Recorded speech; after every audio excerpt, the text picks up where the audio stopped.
Hukum asalnya jual beli itu adalah kontan. Anda menjual barang, kemudian pembeli membayar dengan uang. Atau dalam konteks jual beli barter, ya Anda punya barang, saya punya barang, kemudian ditukar. Ini hukum asalnya.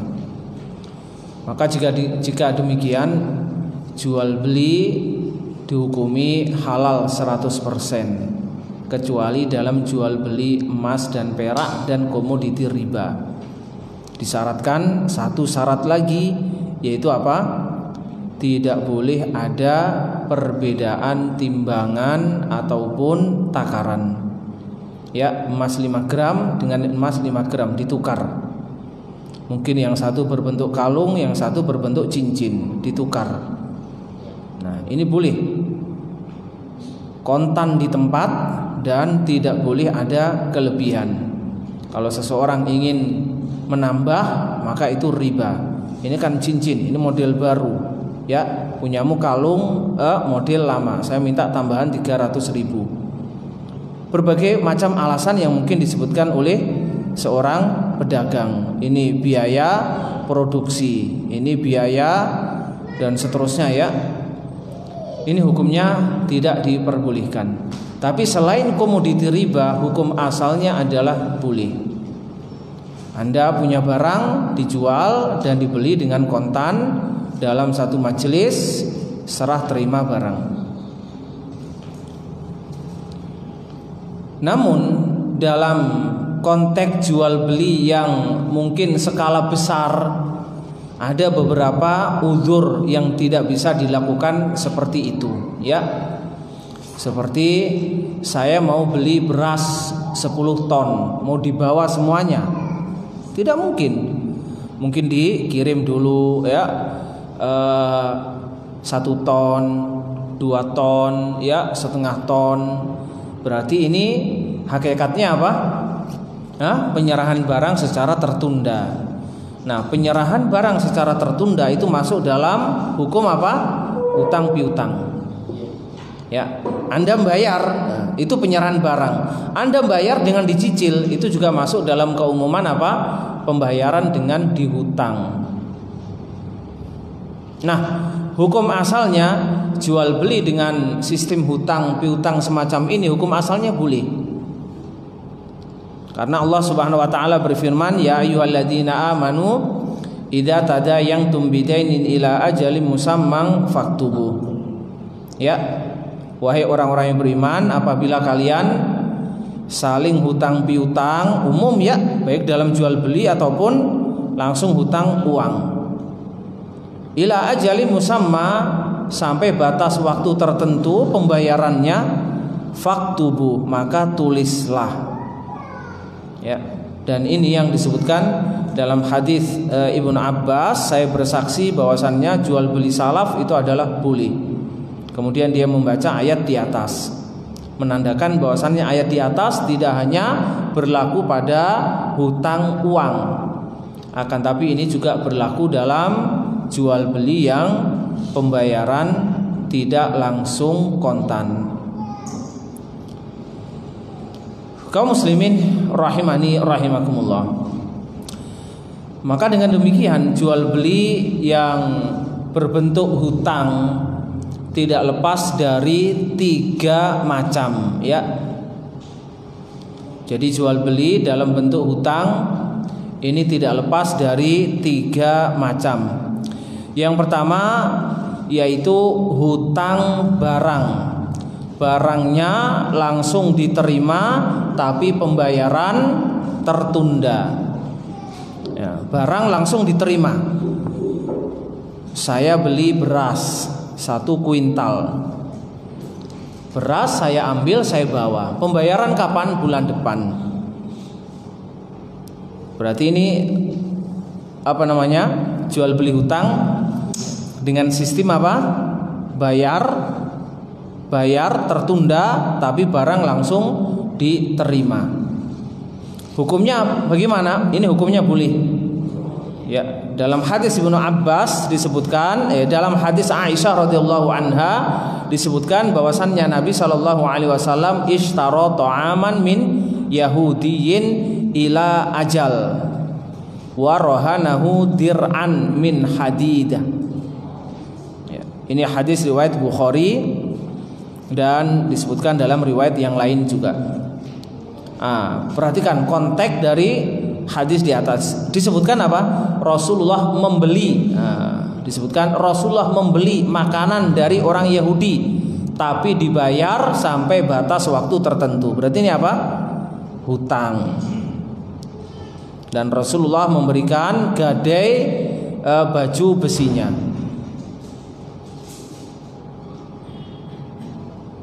Kaum muslimin rahimani rahimakumullah. Kalau jual beli online ya, atau jual beli dengan diantar dan semisalnya dengan cara seperti ini, ya boleh-boleh saja. Ya. Jadi barang diantar, sudah oke, barang cocok, kemudian baru dia apa? Dibayar. Tapi akadnya di mana? Akadnya di tempat. Bukan akad sebelumnya. Nanti kita bahas jenis yang ketiga. Oh, saya mau lihat barangnya Pak. Oh ya, kami antar. Berapa harganya? Nanti. Nanti. Harganya nanti. Saya antar dulu ke rumah Anda. Cocok? Baru kita bicara harga.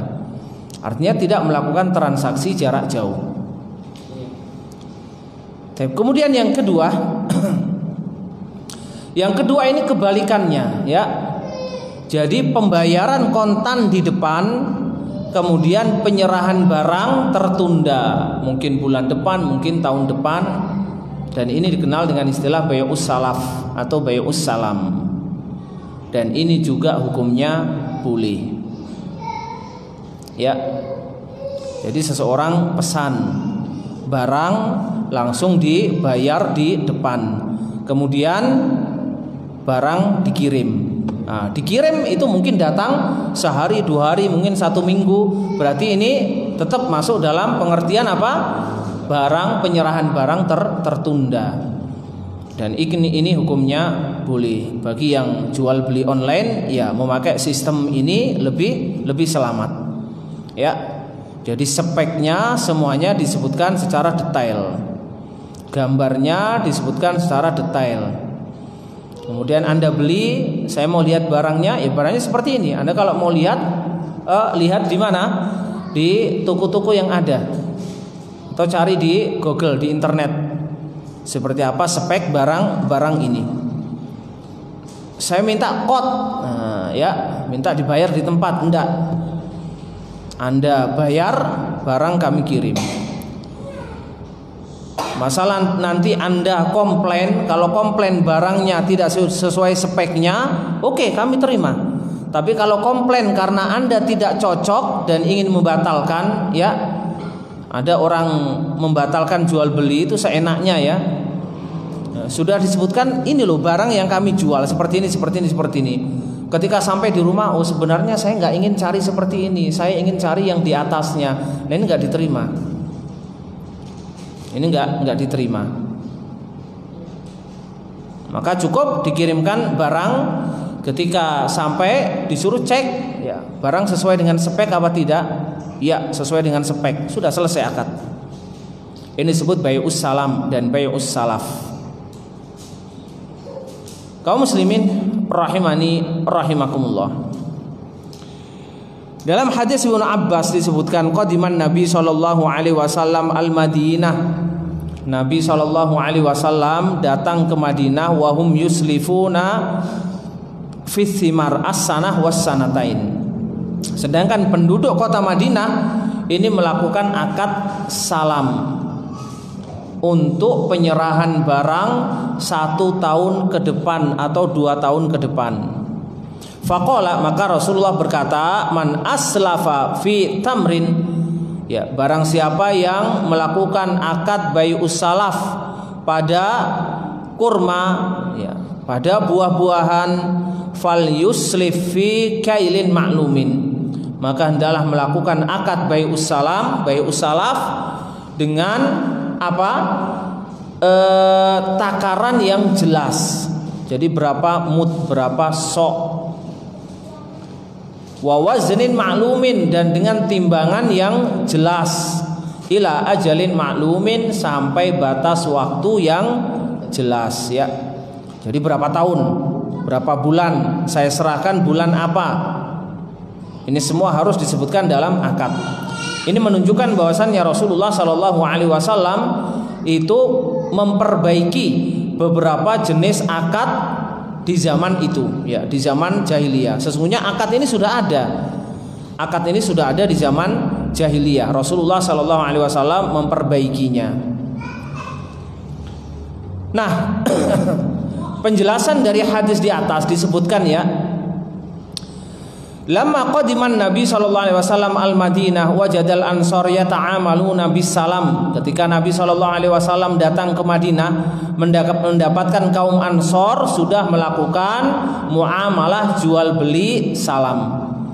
Fayabi'una tamr muajjalan ila amin aw amain aw salasati a'wam bisamanin muajjalin maqbudin halan fi majlisil aqdi.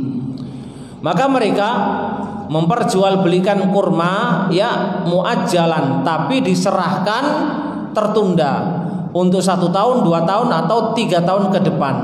Bisa manin muajjalin, dengan harga yang dibayar kontan di depan, makbudin langsung serah terima pembayarannya, halan di waktu itu juga fi majlisil aqdi, di majelis akad. Faqarrahum sallallahu alaihi wasallam ala bai'is salam. Maka Rasulullah mentakrir, membolehkan jenis akad jual beli semacam ini.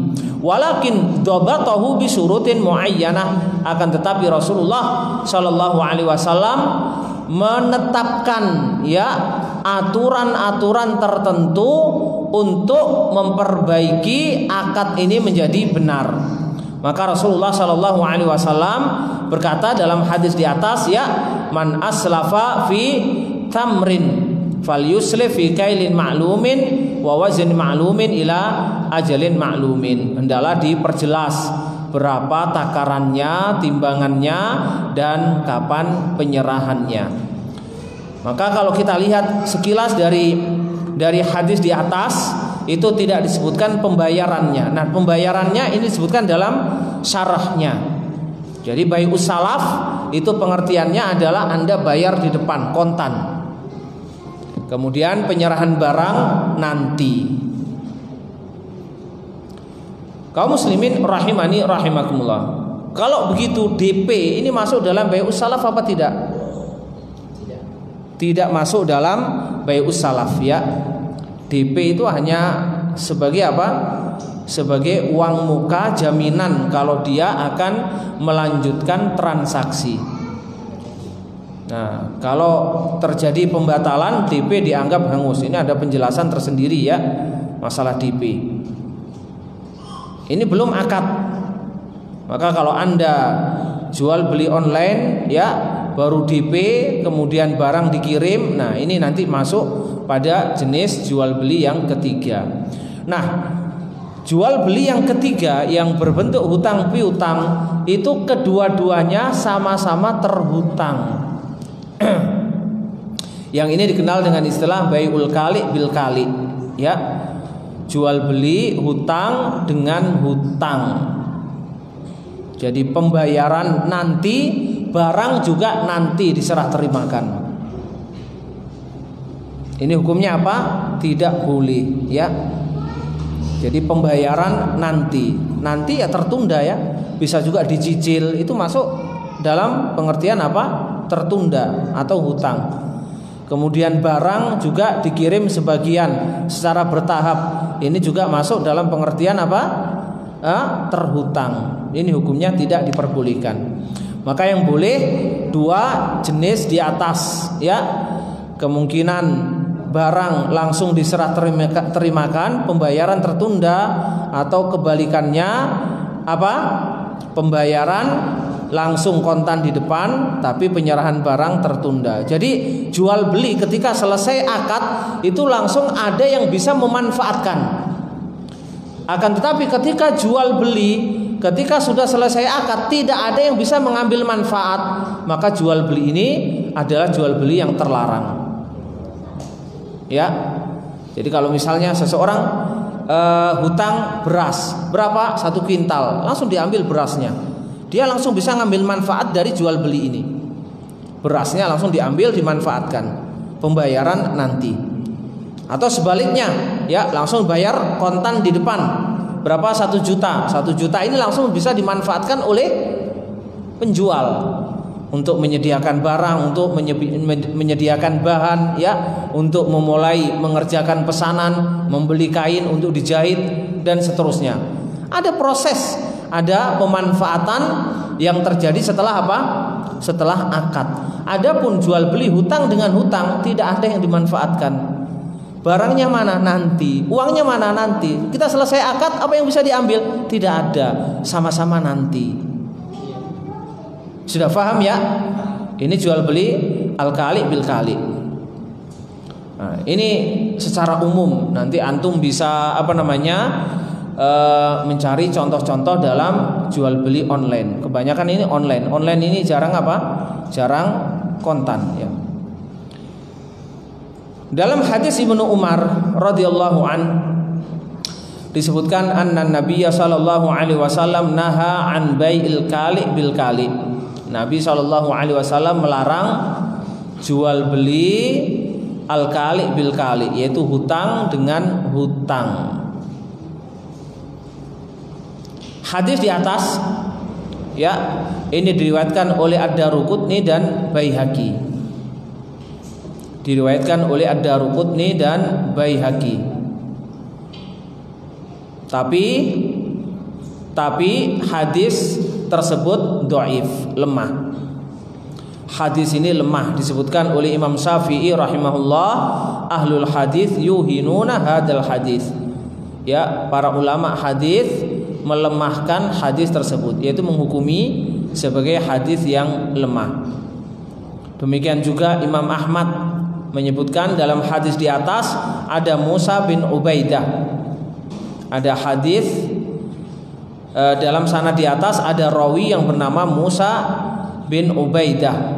Yang ini adalah rawi yang tidak diterima. Namun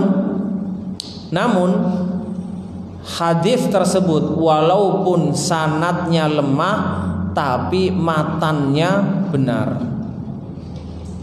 Ya, ini disebut ilmu apa? Ilmu dirayah. Jadi ilmu hadis itu ada 2 ilmu yang dibahas, ilmu riwayah dan ilmu dirayah. Ilmu riwayah itu ilmu yang berkaitan dengan sanad. Ilmu dirayah itu yang dibahas adalah matannya. Ya. Jadi dilihat dari sanadnya ini lemah. Bagaimana dengan matannya?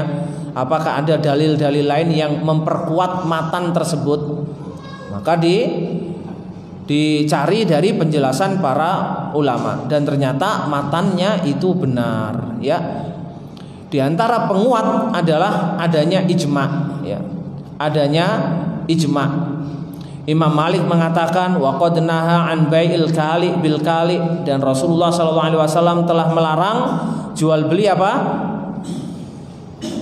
Jual beli al kali bil kali. Jual beli al kali bil kali ini sudah dilarang. Kalau kita baca nuhiya. Kemudian Asy-Syafi'i rahimahullah menyebutkan wal muslimun yanhauna an bai'id dain bid dain, dan kaum muslimin itu telah melarang jual beli hutang dengan hutang. Asy-Syaukani rahimahullah, ya, berkata dalam kitab Sailul Jarrar, wa in kana fi isnadi Musa bin Ubaidah, walaupun pada sanadnya ada Musa bin Ubaidah, faqad syadda man adadahu man yahki minal ijma' ala adami jawazi bai'il kali bil kali. Namun ada penguat orang-orang yang menguatkan dengan menceritakan adanya ijma', tidak bolehnya jual beli al kali bil kali, hutang dengan hutang. Demikian juga dinukil oleh Ibnu Qudamah menyebutkan perkataan Ibnul Mundir bahwasannya apa?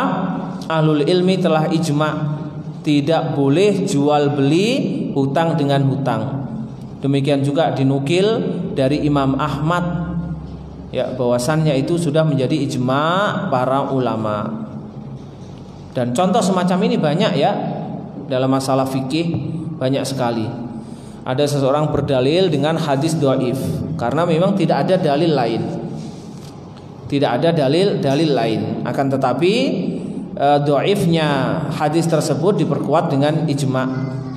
Ya, seperti hadis dalam Bulughul Maram, ya. Al-ma'u tahurun la yunajjisuhu syai'un. Air itu suci dan mensucikan dari awal ciptaannya, dari awal keluar dari sumbernya. Tidak ada yang membuatnya najis. Illa ma ghalaba ala rihihi au ta'mihi au launihi, ya. Kecuali kalau berubah. Kecuali kalau berubah rasanya, baunya dan warnanya. Binajasatin taqa fihi, dengan najis yang masuk ke dalam air tersebut. Hadis ini sanadnya dhaif, disepakati oleh para ulama. Tambahan ini dhaif. Kalau al-ma'u tahurun la yunajjisu syai'un, ini sanadnya benar, sahih. Tapi tambahan illa setelahnya sampai akhir ini dhaif. Akan tetapi disebutkan bahwasanya para ulama telah ijma' untuk menentukan air itu najis apabila tercampur najis, yaitu dengan berubahnya salah satu dari 3 sifatnya.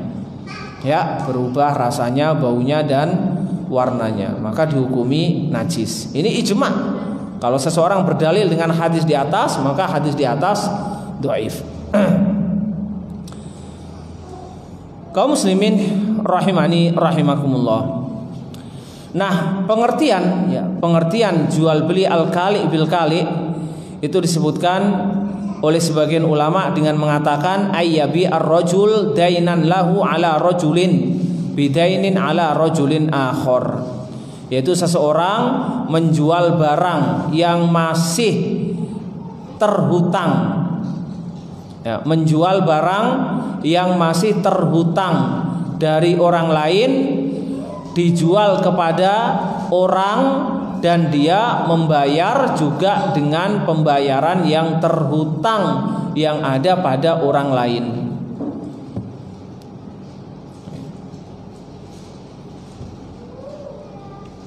Maksudnya bagaimana? Ya, kalau kita contohkan seperti ini.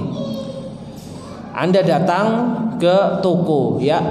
Anda datang ke toko ingin beli beras. Kemudian penjual mengatakan, "Oh, berasnya belum ada." Ya.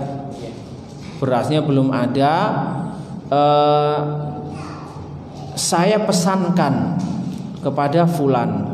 Saya telepon fulan, "Oh iya, fulan ada berasnya di sana. Nanti saya ambilkan." Anda belum bayar, ya. Jadi penjual ini belum membayar ke penjual sebelumnya. Kemudian barang ini belum bisa diserah terimakan langsung. "Oh iya, barang sudah ada. Saya serahkan 2 hari lagi. Saya kirim ke rumah Anda." Berarti barang diterima apa tidak? Tidak diterima. Berarti statusnya masih apa? Terhutang, ya. Kemudian Anda bilang kepada penjual, "Oh iya, harganya berapa? 1 juta. Oke, 1 juta ini akan dibayar oleh Zaid. Saya sudah kasih tahu Zaid. Zaid ini punya hutang kepada saya 1 juta. Ya. Ada jual beli seperti ini? Hah? Ini kan muter-muter saja ya. Ini sebenarnya yang jual beli saya sama kamu atau Zaid sama penjual sebelumnya. Ya, seperti ini ya. Ini penjual pertama, ini pembeli pertama, ini siapa? Penjual sebelumnya, ini Zaid. Yang transaksi itu ini transaksi. Tapi barang tidak ada. Ya, barang itu ada sama penjual sebelumnya, ya. Masih dihutang oleh ini, tidak bisa diserah terimakan. Pembayaran yang disuruh bayar Zaid ini. yang transaksi ini, tapi hakikatnya ini yang jual beli. Benar apa tidak? Iya, ini yang mengadakan barang, ini yang bayar, tapi yang jual beli ini. Paham ya?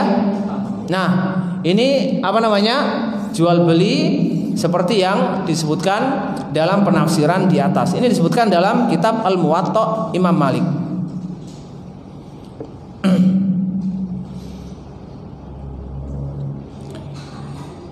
Kaum muslimin rahimani rahimakumullah. Dalam contoh yang lain ya, jual beli al-kali bil kali itu adalah ayyuslimar rajul ila rajul mi'ah dirham ila sanah fi qurri ta'amin li qurrin fa idzan qadat as-sanah wa halat ta'am alaihi qala alladhi alaihi ta'am liddafi laisa indi ta'am lakin bi'ni hadzal qur bimi'atai dirham ila syahrin ya. Seseorang melakukan bai'us salam dengan orang lain dan dibayar 100 dirham, diserah terimakan tahun depan. Akadnya apa? Membeli makanan. Jadi seseorang melakukan akad bai'us salam, dibayar kontan di depan 100 dirham. Membeli apa? Membeli makanan. Kapan diserah terimakan makanannya? Tahun depan. Namun ketika sudah sampai waktu penyerahan barang, ternyata dia tidak bisa mendatangkan barang. Maka penjual berkata, saya tidak bisa menyerahkan barang. Saya tidak punya barang yang engkau pesan sampai saat ini. Bagaimana kalau makanan yang sudah engkau beli itu saya beli lagi 200 dirham. Nanti saya serahkan berapa? 2 bulan atau 3 bulan ke depan atau bulan depan. Ada gambaran ini ya? Jadi ini merubah bai'us salam menjadi akad kedua. Ya, ini merubah bai'us salam menjadi akad kedua. Seharusnya yang syar'i, maka siapa?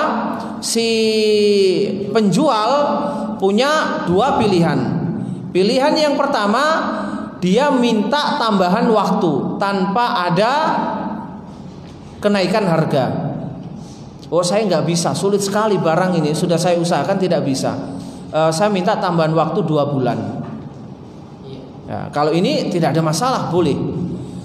Atau yang kedua, dengan apa? Dengan mengembalikan uangnya. Maaf, saya nggak bisa. Saya sudah berusaha, nggak bisa. Ya, saya ingin membatalkan. Namanya ini apa? Al-iqalah. Al-iqalah, yaitu berusaha untuk membatalkan jual beli yang sudah sah. Usaha pembatalan jual beli. Kalau ternyata pembeli menyetujui, maka penjualan tersebut dibatalkan. Ya, sudah saya kembalikan uangmu 100 dirham. Nah, ini boleh hukumnya. Tapi kalau pembeli mengatakan nggak usah, saya tunggu 2 bulan lagi, ya ini lebih baik. Kedua-duanya ini benar. Tapi kalau dirubah menjadi jual beli yang kedua, nah ini masuk dalam hutang jual beli al-kali bil kali. Jadi seseorang mengatakan, anggaplah makanan itu sudah saya serahkan ke kamu. Bagaimana kalau saya beli lagi sekarang 120 dirham atau 200 dirham? Kamu kan untung toh? Iya. Kalau seseorang tidak mengerti hukum agama, oh ya untung, sudah, nggak apa-apa. Kapan kamu bayar 200 dirham? Bulan depan saya bayar. Nah, ini hukumnya tidak diperbolehkan, ya. Ini sama seperti menukar uang dengan uang.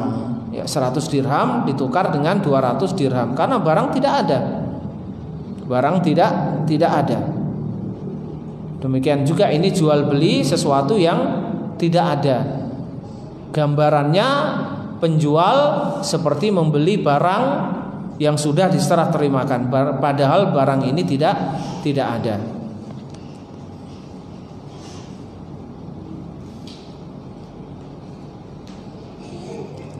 Kemudian di antara contoh bai'ul kali bil kali adalah jual beli inden. Ya, inden. Nah, inden di sini ada dua macam ya. Kalau Anda transaksi dengan dealer atau toko yang dia hanya sebagai wakil, tidak ada masalah. Ya, seperti kalau di sini Toyota ya, semuanya itu kan milik Haji Kalla ya. Biarpun di daerah dan kita beli itu dealer yang ada itu tidak bermain harga. Dia hanya menjual sesuai dengan harga yang sudah ditentukan di pusat, itu di Makassar. Ya, untuk di Sidrap harganya sekian, untuk di Nrekang sekian. Dia hanya sebagai tenaga penjual. Nah, ini hukumnya tidak ada masalah. Hakikatnya Anda langsung pesan ke pusat. Tapi kalau dealer ini, toko ini bukan sebagai wakil, dia berdiri sendiri, yang dia bisa menentukan harga, ya, bebas menentukan harga, maka hukumnya tidak diperbolehkan. Ya. Kenapa? Karena Anda membeli barang yang belum ada, walaupun ada, barang itu masih terhutang. Anda bisa tanya kepada penjual, ini mobil yang mau saya beli sudah Anda bayar belum? Oh belum Pak. Nanti kalau sampai di sini Bapak DP baru saya bayar. Nah, ini nggak boleh. Paham ya? Anda baru bayar DP. Jadi ini mobil tidak ada sekarang. Ini tidak ada. Anda inden. Inden ini bayar kontan apa tidak? Tidak bayar kontan. Anda tidak bayar kontan. Anda mungkin disuruh bayar DP. Tapi kamu dealer ini masih pesan ke pabriknya. Apakah dia bayar kontan? Tidak juga. Berarti ini dihutang oleh siapa? Dihutang oleh dealer, kemudian dibeli oleh pembeli, semuanya terhutang. Ya, semuanya terhutang. Dealer tidak membayar kontan, pembeli ke dealer juga tidak membayar kontan. Ini hukumnya tidak diperbolehkan. Kalau langsung menentukan akad harganya sekian, nanti kalau sudah sampai Anda tinggal melunasi sisanya. Nah, ini hukumnya tidak diperbolehkan. Ini namanya al-bai'ul kali bil kali. Caranya yang benar bagaimana? Nah, caranya yang benar ada dua. Yang pertama, Anda perintahkan dealer untuk membeli kontan dari pabrik. Pak, saya mau beli ya. Kalau Bapak sudah ada bukti pembayaran lunas ke pabrik. Kontan. Nah, saya DP sekian. Kalau sampai tinggal saya lunasi. Ini boleh. Berarti namanya dealer ke pabrik itu bai'u apa? Bai'us salaf, bai'us salam. Berarti sudah milik dia. Maka boleh dijual. Atau cara yang kedua, saya yang bayar kontan. Ini bai'us salam, saya bai'us salam dengan dealer. Tadi dealer bai'us salam dengan siapa? Pabrik. Ya. Nah, sekarang saya bai'us salam dengan dealer. Nah, saya bayar kontan, Pak. Saya bayar kontan. Berapa? Tapi ada konsekuensinya. Kalau sudah dibayar kontan, tinggal penyerahan barang. Sudah tidak bicara harga lagi setelah barang datang. Itu konsekuensi dari bai'us salaf. Misalnya, Anda beli harga 100 juta. Ketika barang datang diserahkan ternyata naik 120 juta. Oh, saya minta tambahan, Pak. Enggak. Kalau Anda melakukan seperti ini, Anda beritahukan, oh tidak. Ya, ini sudah akad, sudah selesai, tinggal penyerahan barang. Harga itu naik turun sudah tidak jadi pembicaraan lagi. Ya, sudah akad, sudah sah. Ya. Kaum muslimin rahimani rahimakumullah. Jual beli online, ya, jual beli online, agar pembeli lebih tenang, lebih percaya, dibayar di tempat. Jadi pesan, ya sekian harganya. Nah, kapan dibayar? Nanti kalau barang sampai Anda bayar. Ini hukumnya bagaimana? Ya hukumnya tidak boleh. Karena Anda sudah melakukan akad, transaksi jual beli, harga sudah oke, sudah deal. Tapi barang belum diserah terimakan, baru dikirim. Pembayaran juga nanti setelah barang sampai. Ini hukumnya tidak boleh. Bagaimana caranya? Caranya dengan apa? Dengan tidak melakukan transaksi. Pak, harganya perkiraan sekian, ya. Perkiraan sekian. Nanti barang sampai di tempat, Bapak lihat, baru kita transaksi. Baru kita transaksi. Mungkin ini tidak bisa berlaku dalam beberapa barang, ya. Tidak mungkin berlaku dalam semua barang. Nah, ini baru hukumnya boleh. Tapi kalau melibatkan pihak ketiga, ini hukumnya juga tidak boleh. Ya. Jadi telepon telepon Gojek, ya, telepon Gojek. Pak, antarkan barang ini ke fulan. Antarkan barang ini ke fulan.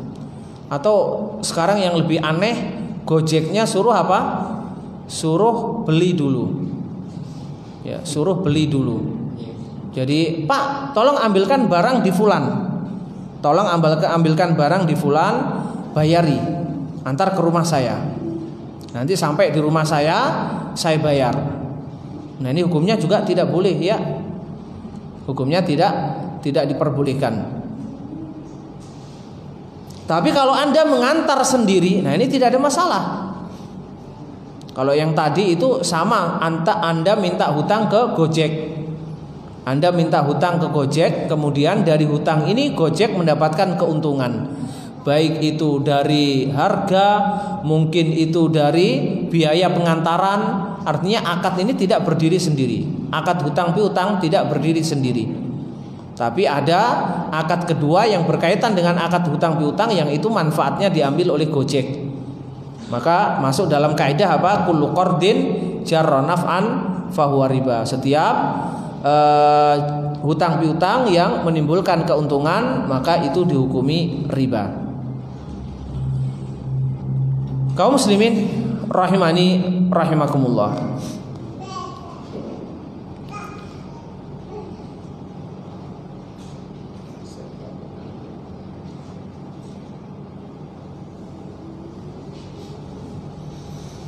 Contoh ketiga adalah seseorang berhutang kepada Anda 1 juta atau 1.000 real, ya. Seseorang datang kepada Anda hutang 1 juta. Kapan dibayar? Nanti bulan Desember. Ketika datang pembayaran bulan Desember, dia tidak bisa membayar. Akhirnya dia bilang, begini Pak, bagaimana kalau saya bayar, ya, uang itu anggap saja Anda beli ke saya gabah, ya, 1 kintal. Gabah saya panen bulan depan. Merubah hutang menjadi apa? Jual beli. Dan barangnya juga tidak ada. Jadi ketika waktu pembayaran dia tidak bisa membayar. Begini Pak, ya saya nggak bisa bayar, uang saya tidak ada. Tapi bulan depan saya panen. Nah, kalau dia mengatakan nanti setelah panen saya bayar 1 juta. Nah, ini boleh, tidak ada masalah. Hukum asalnya hutang dibayar dengan hutang, ya, hutang uang dibayar dengan uang. Ini hukum asalnya. Tapi kalau dirubah karena merasa bersalah, ingin memberikan keuntungan sebagai bentuk maaf. Ya, biasanya 1 juta tidak dapat 1 kintal, tapi saya bayar nanti Pak dengan gabah 1 kuintal. Kapan? Bulan depan saya panen, saya antar ke rumah Bapak. Ini seakan-akan tidak ada masalah ya, tapi hukumnya ini tidak diperbolehkan. Karena pembayaran dengan sesuatu yang masih terhutang dan barang juga tidak ada. Bayar barang juga masih penyerahan dalam bentuk terhutang.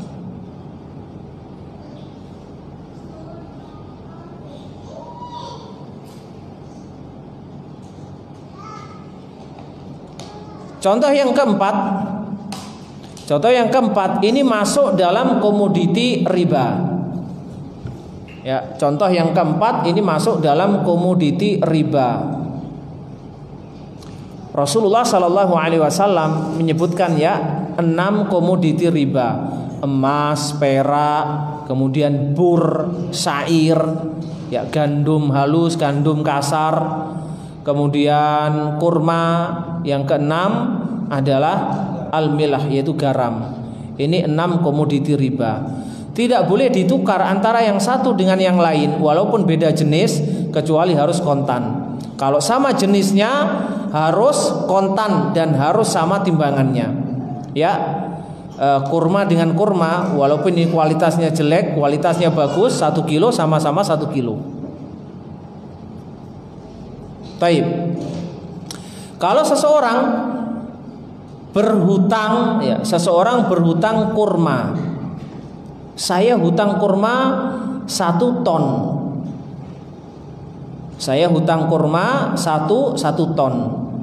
Kapan dibayar? Oh, nanti saya bayar dengan kurma 1 ton juga bulan Desember. Di bulan Desember dia belum dapat kurma.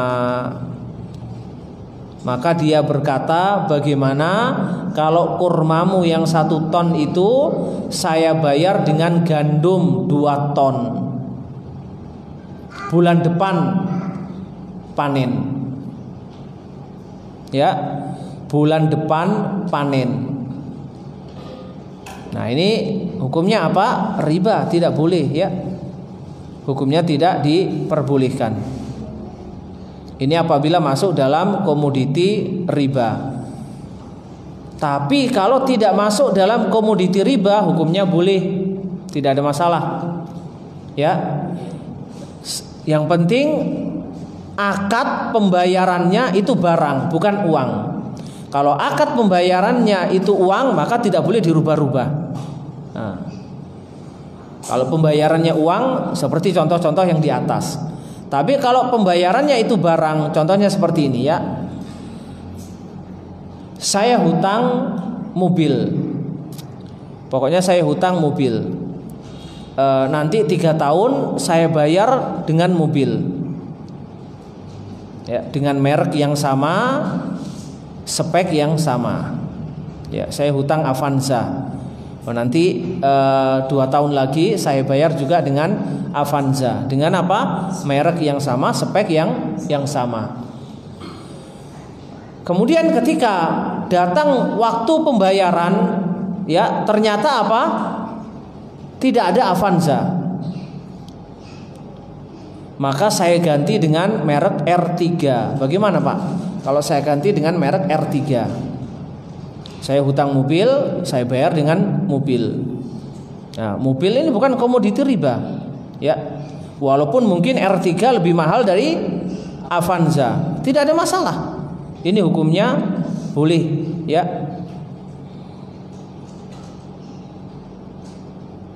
Misalnya orang hutang kayu, ya, hutang kayu untuk membuat rumah. Nanti ya, jadi yang punya kayu tidak mau dibayar uang. Saya nggak mau dibayar uang. Kenapa? Karena kayu ini susah carinya. Anda bayar dengan kayu juga. Jadi berapa kubik, berapa batang dipinjam, nanti diganti. Ternyata ketika waktu pembayaran tidak dapat kayu seperti itu. Dapat kayu yang lain, yang lebih bagus mungkin ya, dan lebih mahal. bagaimana kalau saya ganti dengan kayu ini? Oh, nggak ada masalah, ya boleh. Tapi kalau dia minta apa? Minta tambahan, nah ini tidak boleh. Berarti hakikatnya Anda hutang apa? Dalam bentuk uang. Berarti Anda hutang barang dan ingin dibayar dengan uang. Berarti sama seperti Anda menjual kayu. Kalau Anda akadnya memang menjual kayu dan akan dirupakan dalam bentuk uang, maka harus dibayar dengan uang. Faham ya? Contohnya 30 tahun yang lalu, ya, bapak Anda pinjam kepada seseorang 1 ton gabah. Nah, Anda tidak tahu ini pembayaran pakai gabah atau pakai uang. Anda tidak tahu. Tapi masalahnya ketika bapak Anda meninggal dan orang tersebut punya bukti kalau bapak Anda pernah hutang, maka dia minta dibayar. Berapa 1 ton yang ada dalam nota itu? Dalam nota itu ternyata hanya 5 juta. Oke, saya bayar 5 juta. Oh, enggak mau saya. Kenapa? Karena 5 juta waktu itu bisa untuk haji. Saya minta dibayar seperti zaman itu. Ini hukumnya boleh apa tidak? Hah? Tidak boleh. Hukumnya tidak boleh. Dibayar. Kalau akadnya dibayar dengan gabah, oke. Dulu pinjam 1 ton. Sekarang saya bayar juga 1 ton. Bagaimana? Oh, saya nggak mau. Kenapa? Karena 1 ton di waktu itu bisa untuk haji. 1 ton kamu bayar pakai gabah zaman sekarang tidak bisa haji. Nah, dia pakai apa? Pakai harga, pakai timbangan harga yang lain. Ini hukumnya tidak diperbolehkan. Ya, jadi kalau Anda hutang kayu, ya nanti dibayar kayu. Kalau tidak dapat kayu seperti itu, ada kayu yang lebih bagus dan orangnya ridho, maka Anda bayar pakai apa? Pakai kayu tersebut, walaupun lebih apa? Lebih mahal, dan tidak boleh ada permintaan tambahan. Rasulullah SAW pernah hutang apa? Unta. Ketika waktu pembayaran dicari unta yang seumur yang dihutang oleh Rasulullah, ternyata tidak ada. Ada unta yang umurnya lebih apa? Lebih besar, umurnya lebih tua, maka Rasulullah memerintahkan untuk tetap dibayarkan dengan umur yang lebih tua. Tentu lebih apa? Lebih mahal. Berarti ini hutangnya hutang apa? Hutang unta, ya, bukan hutang pakai uang. Tapi kalau akadnya jual beli, nah ini beda. Kalau akadnya jual beli, saya beli unta, harganya berapa? 10 juta. Oh ya, saya bayar tahun depan. Berarti ini dibayar pakai apa? Pakai uang, ya. Nah,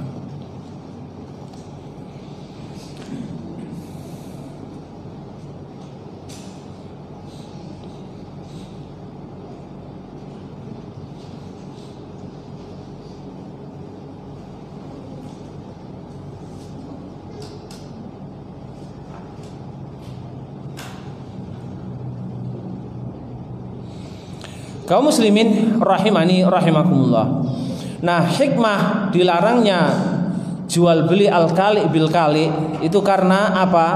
Karena mengandung unsur gharar. Karena mengandung unsur gharar. Nah, gharar ini pernah kita bahas. Gharar ini adalah apa? Ada spekulasi yang sangat tinggi. Ada spekulasi yang sangat tinggi. Kemudian ini masuk dalam kaidah apa? Keuntungan yang belum ada jaminan. Ya, ribahu ma'lam yutman.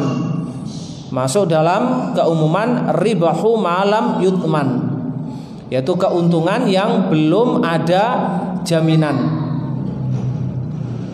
Jadi kalau Anda tidak menjamin kerugian dari suatu barang yang Anda jual, maka Anda tidak boleh menjualnya. Anda tidak boleh menjualnya. Nah, kemungkinan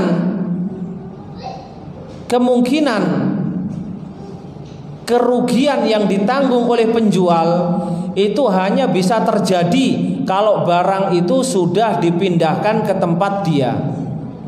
sudah ada serah terima. Maka kalau barang ini rusak, maka jadi tanggungan dia. Nah, ini baru boleh dijual. Tapi kalau itu barang masih menjadi tanggungan orang lain kerusakannya, maka Anda tidak boleh menjual. Ya, ini namanya apa? Ribahu ma'lam yudman, yaitu keuntungan yang didapatkan tanpa menanggung resiko kerugian barang. Dan ini tidak boleh. Dan sebab yang lain, bai'ul kali bil kali dilarang karena mengandung unsur riba, seperti yang kita sebutkan di atas. Kaum muslimin rahimani rahimakumullah. Adapun jual beli yang keuntungannya itu berbanding dengan resiko kerugian, itu disebutkan dalam hadis Abdullah ibnu Umar dan Ubaidullah ibnu Umar. Jadi Abdullah ibnu Umar dan Ubaidullah ibnu Umar diutus untuk berjihad ke Irak. Kemudian ketika akan pulang, mampir di rumahnya Abu Musa al-Asy'ari. Dan waktu itu Abu Musa al-Asy'ari seorang gubernur.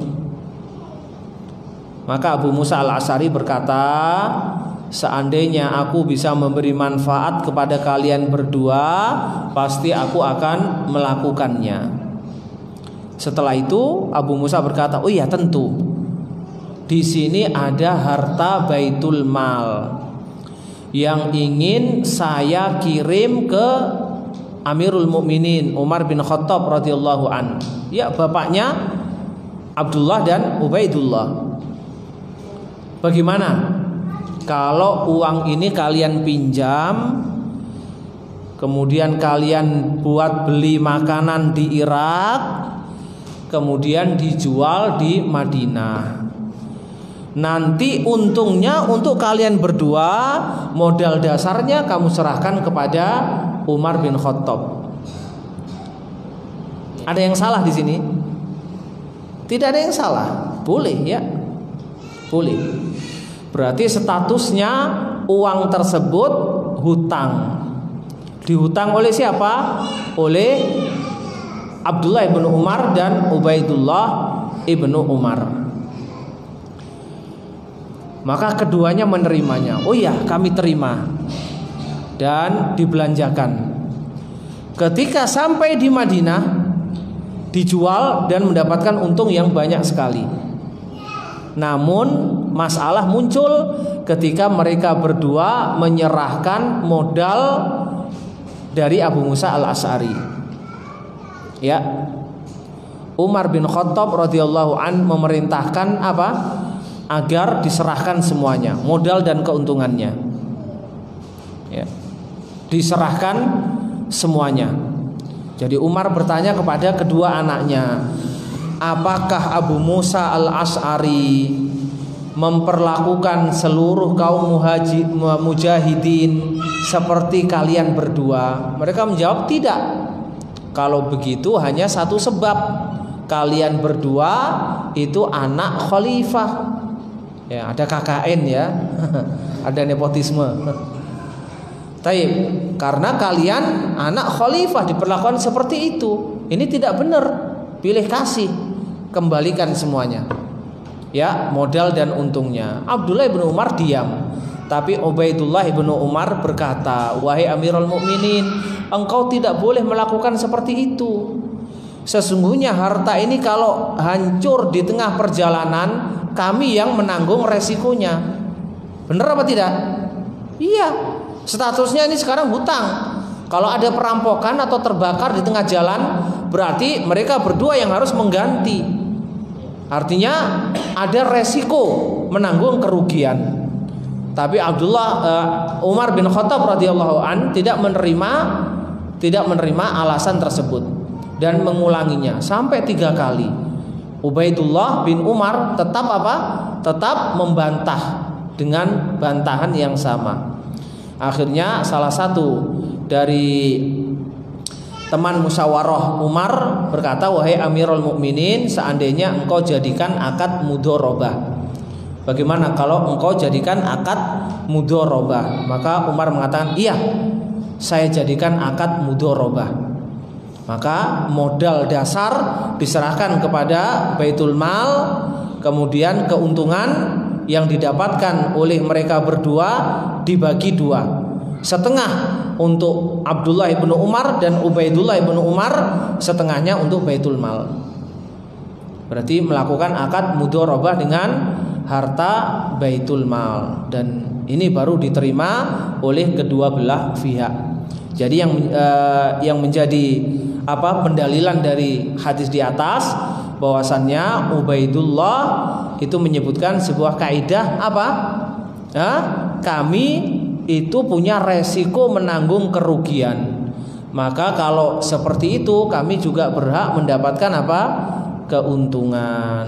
Nah, maka setiap jual beli yang tidak menanggung resiko kerugian itu jual beli yang terlarang.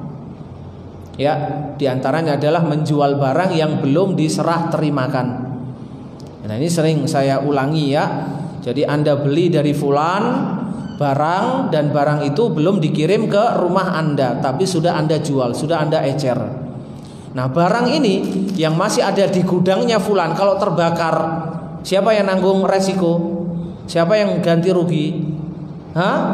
Penjual pertama. Anda yang beli dan belum memindahkan barang, Anda tidak menanggung resiko. Selama barang itu masih ada di gudang dia, itu menjadi tanggung jawab dia. Perawatannya, ya, penjagaannya, dan seterusnya itu menjadi tanggung jawab penjual sebelumnya. Maka tidak boleh dijual. Harus harus dipindahkan. Nah, mungkin kita cukupkan sekian. Wassallallahu ala Muhammad wa ala alihi wa sahbihi ajma'in. Mungkin ada pertanyaan.